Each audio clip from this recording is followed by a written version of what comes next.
rituel chaque matin depuis 5 semaines. Les étudiants qui bloquent la faculté établissent à l'aube des sortes de barricades. Du coup, le lycée est resté fermé toute la journée. Un mouvement qui n'est pas du goût de certains parents. Ce matin, ils ont donc tenté de forcer les barricades pour rouvrir le lycée. Le proviseur prend les outils plutôt que d'appeler la police. Mais les lycéens résistent. Nous, tout ce qu'on veut, c'est faire céder le gouvernement. Quelques 513 lycées sur 4330 étaient perturbés. Qu'importe, c'est l'enthousiasme sans doute face à la mobilisation exceptionnelle. Pour vous dire qu'on est nombreux! Les Bretons, premiers à s'être mis en grève, ont ainsi entamé leur 8e semaine de mobilisation.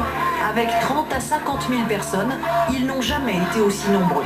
250 000 manifestants, selon les organisateurs, 10 fois moins pour la préfecture, et sous le soleil, pas un seul incident notable. On n'avait pas vu autant de monde depuis des années, parfois des dizaines d'années. Rennes, c'est de là que tout est parti, 30 à 50 000 manifestants aujourd'hui, avec un classique pour la ville, le blocage et l'occupation pacifique de la gare. On monte d'un cran à chaque fois. Le tout, c'est évidemment d'éviter toute violence. Bon, si le Premier ministre n'en tient pas compte, alors là je commence à m'inquiéter sur son attachement républicain et démocrate. Franchement. Oubliez votre orgueil, retirez le CPE, faites la paix avec les Français. Ce n'est pas les préalables. Ce n'est pas un ultimatum. Votre fille a 20 ans. Obéissance à la loi, dispersez-vous. Nous allons faire usage de la force.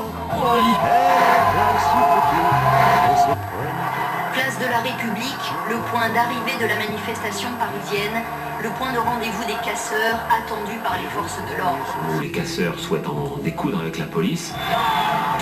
Quelques centaines de voyous harcèlent toujours les forces de l'ordre. Des fins de manifestation anti-CPE qui dégénèrent. Des jeunes gens violents commencent leur manège habituel. Un mouvement de foule pour faire diversion, créer la panique. Ce petit jeu dure une bonne partie de l'après-midi. C'est la violence qui s'est exprimée par 2 fois en fin de manifestation. Puis c'est la charge. Les casseurs se dispersent pour se reformer 50 mètres plus loin. En marge d'une foule, rien ne les arrête. Démolir une voiture ou bien s'acharner sur un manifestant qui a osé les affronter. Au milieu d'après-midi, plusieurs centaines de jeunes se mettent à casser des vitrines. Les étudiants tentent de les calmer en vain. Ils se font un jardin d'un coin de mauvaises herbes, nouant la fleur de l'âge en un bouquet superbe. Il y a bien longtemps qu'on vous a mis en 600 individus ont été arrêtés. C'est preuve que notre mouvement est efficace et que nous, on se fait entendre par la ridiculisation. Maintenant, pour ce qui est des violences, pas de CRS, pas de violence. Un message immédiatement suivi des faits.